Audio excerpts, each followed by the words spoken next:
Am I the a-hole stories? Am I the a-hole for banning my friend from using my pool because of what she said? 11 years ago, my 34 sister/brother-in-law/dad died, leaving me guardian to my 2 nieces, then 5 and 3. My dad left me his house, so we moved there. The kids settled in the school quickly and made friends. This woman, Susan, 45 female, was particularly good at making sure the kids and I were included in events, but she seemed a bit off. She kept telling me how lucky I was to have such a nice house. I pointed out that I only inherited it as 3 members of my family died, but she laughed and called me sentimental. Huh? She also loved to organize events at my pool, but she always made out that she was the host, taking charge, making me feel like a stranger in my own house. Our youngest daughters share a birthday, so they generally share a pool party. 6 months ago my boyfriend, Rick, 35, moved in. I've known him as a friend since before my sis died, and the girls think of him as their favorite uncle, but we recently got together. A few months after he'd moved in, Susan texted me saying there were rumors about Rick and my oldest Eve, now 16. Susan said he'd acted inappropriately towards Eve. I asked Eve about her day. When she realized there'd been gossip, she burst into tears saying she hated this village as no one wanted you to be happy. She said as they walked down the high street, he'd given her a side hug and kissed her on the top of her head. She said it made her feel like she had a dad for the first time in her life, and now the moment was ruined. Susan texted me later asking what I'd done and I told her to drop it. But she kept texting me, saying I was too young to see how he was manipulating me. She suggested he was grooming my daughter. I told her to stop again, but she didn't, so I blocked her number and unfollowed her on all social media. Other friends sent me screenshots of where she'd posted to friends that he was a threat to children and I was an enabler. Then a few days ago, I bumped into Susan. She was all smiles, telling me which date suited them best for the party, and how all the village were looking forward to it. I said that due to COVID, no pool parties were happening, and even if there were, surely as a mother she wouldn't want her kids to attend a gathering where a threat to children and his enabler were present. She said she didn't know what I meant. I said I could show her some screenshots if it would help. She said how much her daughter was looking forward to it, that I'd be selfish if I didn't let it go ahead. I said she should have thought about that before spreading false rumors. I said if my girl invited hers over, that was fine, but Susan was never to step foot on my property again. Afterwards, she posted something on the community Facebook page about selfish incomer witches. It got taken down, but not before her friends left nasty comments. One of them texted me saying, I should be nicer considering the circumstances, but I don't even know what that means. Anyway, I don't think I've been unreasonable, but clearly half the village think I'm the a-hole. Am I? Now for the top comments. I'd talk to an attorney about slander. This kind of rumor can be dangerous. We're thinking about that. But thank you. I think you should really consider it. These charges could become very serious and hurt both your niece and your boyfriend. If you are ahead of it, you can make sure the damage is minimal. This woman has already shown she doesn't care how far she has to go. Rick is reticent to do anything. He thinks it's minor village gossip involving a few hundred people, and if we start legal issues it will escalate. It's his call, but I'm not sure he's right. I just want people to see him as the loving man he is, not through her warped vision of things. Not the a-hole. Those kinds of rumors can destroy a person's life. Clearly the niece said it was not done in a sexual manner, that she didn't feel uncomfortable etc. and was fine. This outsider decided to stir drama up and wanted to reap the benefits still. She hurt your niece with gossip and could have harmed an innocent man's reputation, because she couldn't ask a question or be adult about it. She also started drama on social media for it as well. It's total BS. You've every right to ban someone like her. If the wrong person heard her unjustified rumors it could have done a lot of damage. Not the a-hole. Steer clear of Susan and her drama. There is no winning with her and she will just drag you and the kids through the mud. You did a good job ending things. Keep those boundaries up. Thank you. I was shaking after. I hate conflict. Update. Well, that blew up. Thank you for the awards, I really appreciate them. I'm trying to go through all the comments, but sorry if I don't reply. 1. Rick and I will get legal advice and then decide what to do. 2. Friends seem to think Susan has damaged herself more than me. People have always given her leeway as she does do loads in the village, and she is married to a total crap. But her post about incomers has offended loads of people, anyone who wasn't born here, and stirred up lots of ill feelings. 3. For those of you who say we should move, I have thought about it. But we can't really for 2 years until we get to a good point in the girls' schooling. It's under consideration. 4. I'm going to message the one who told me to be nicer considering the circumstances because I genuinely don't get what she means. 5. For those asking about my use of village, in the UK that's what we call places smaller than towns. Not sure what the precise geographical definition, you just know. It's not that usual to have an indoor pool in the UK, so I think that's why she's so obsessed with it. 5. I have thought about sending her a picture of me in the pool drinking a cocktail with a raised finger, but I think I would be the a-hole then and it's probably not worth the hassle. Now for the next story. Am I the a-hole for telling my dad to swallow his freaking pride and go to a food bank? My 17 female mom, 33 female, she had me at 16, left shortly after my little sister, 2, was born. I also have a 5-year-old brother and a 3-year-old sister. We haven't heard from her since. My dad, 34 male, owned a small business that went under a few months ago due to the shutdowns, and has had trouble finding a job since. Right now, he's working 2 minimum wage jobs to try to support us, but that barely covers the mortgage and our car payments. I ended up dropping out of high school so I can take care of my siblings and get a job. I got a great job as a nanny, and they're letting me bring my siblings since they're the same age as the kids, 5 male and 3 female. I've been paying for all of our healthcare. I have ulcerative colitis and my brother has type 1 diabetes, so that stuff is expensive, my car, and half our food bill and any clothes that my brother and sister need and occasionally some new toys for them. I know for a fact that we qualify for financial aid at the hospital we go to and maybe SNAP benefits or food banks. It would make things so much easier on all of us. My siblings and I don't eat healthy. Most of what we eat are those bulk bags of cereal at the grocery store and dollar store pasta with beans or sometimes eggs or meat. It's gotten to the point where the family I work got started giving us all their leftovers so we can eat somewhat healthy. I talked to my dad about financial aid at the hospital and he actually agreed to it, but when I brought up SNAP benefits or going to food banks he completely shut the idea down. He kept saying he doesn't need help getting us food, and he survived without food stamps when he was our age so we should too. I lost my temper and yelled at him, swallow your freaking pride and go to a food bank because 2 crap meals a day isn't cutting it. He yelled at me to go to my room and now we're not speaking to each other. Am I the a-hole for yelling at him? Edit, I'm not calling CPS on my dad, so y'all can stop suggesting that. He's trying his best. I sent my dad the post. He finally came to his senses and we're going to start applying for benefits tonight. For those of you asking about my education, I'm planning on getting my GED in May, and starting community college in the fall. Not the a-hole. Things ain't normal, and he's under a lot of stress.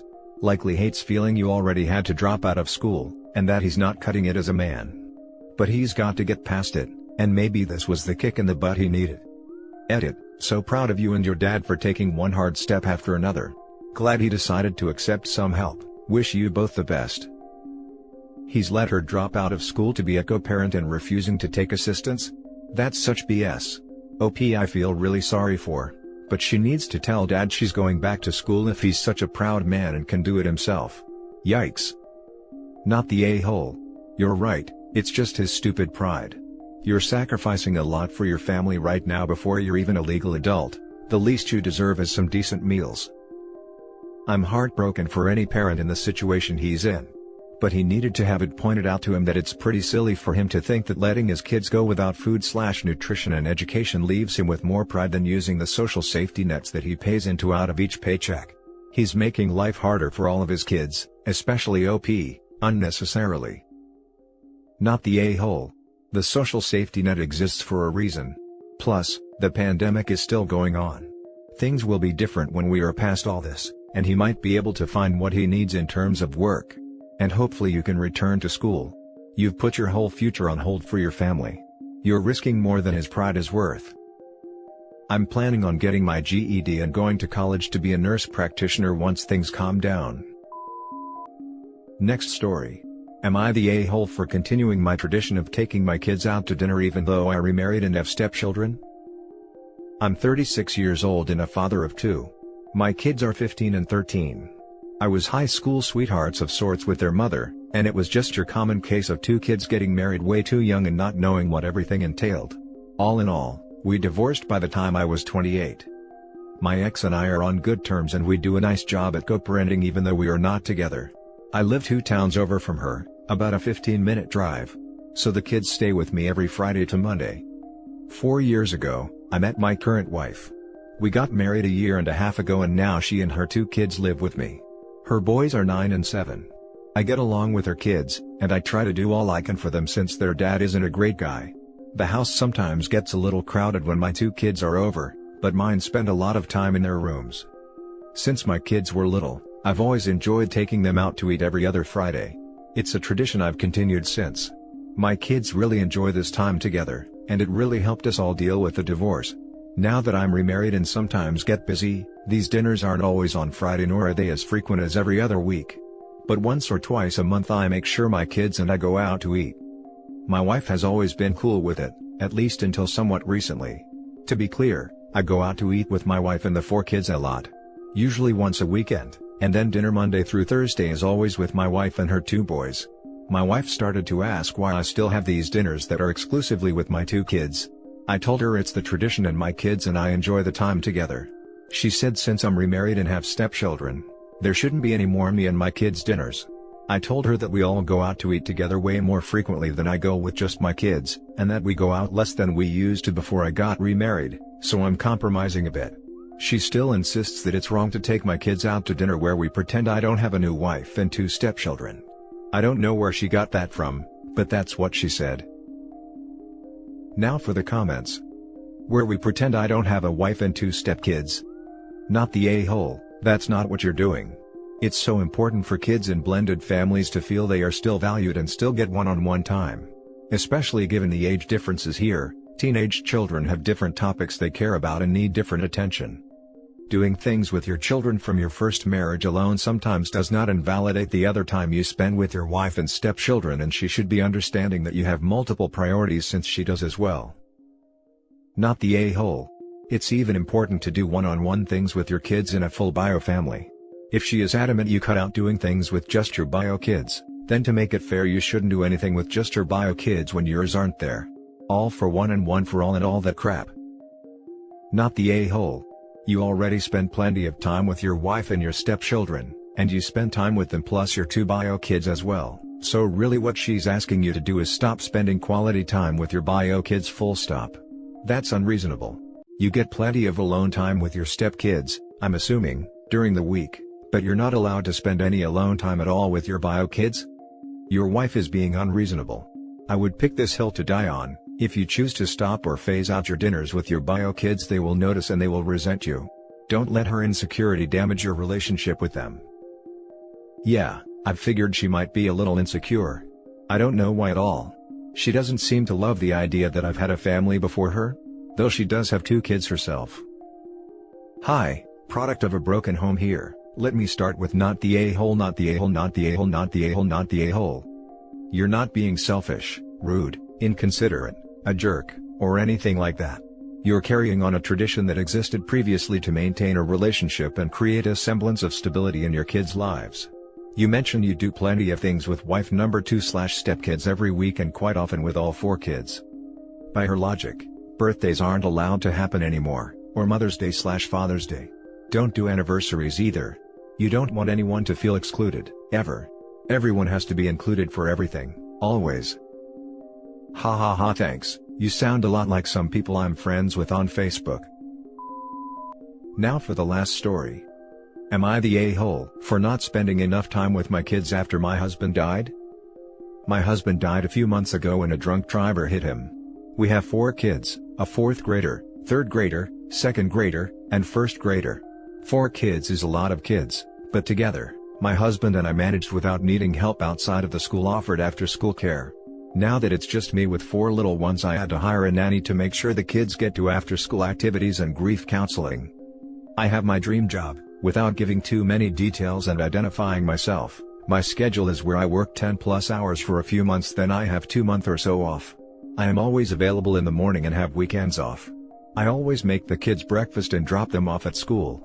When I'm working, I'm not usually home for dinner. I do meal prep and essentially all the nanny has to do is pop something in the oven.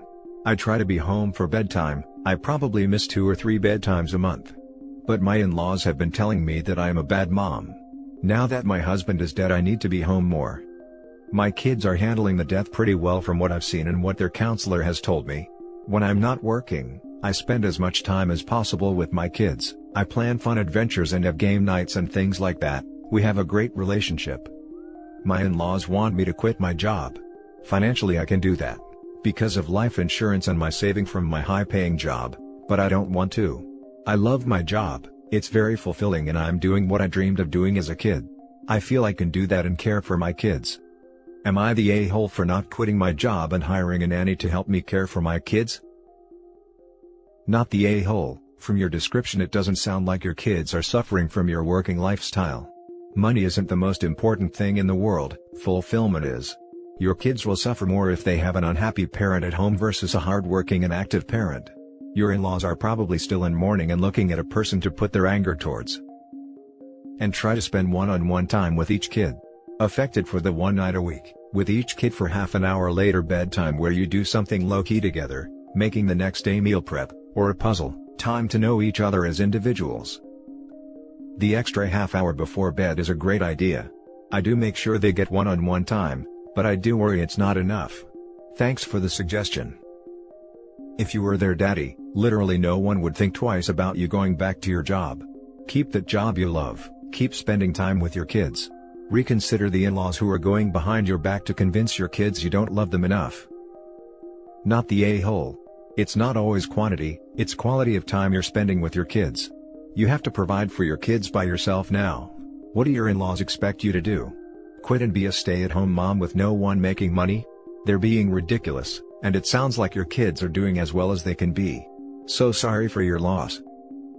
This, plus below the line, I'm pretty sure she's spending at least as much time with her kids as anyone with a regular job. It's just not in a standard construction. And that's it for this video guys. If you have thoughts to share, leave a comment below. Don't forget to hit like and subscribe if you like this content. I'll catch you in the next one. Good day everyone.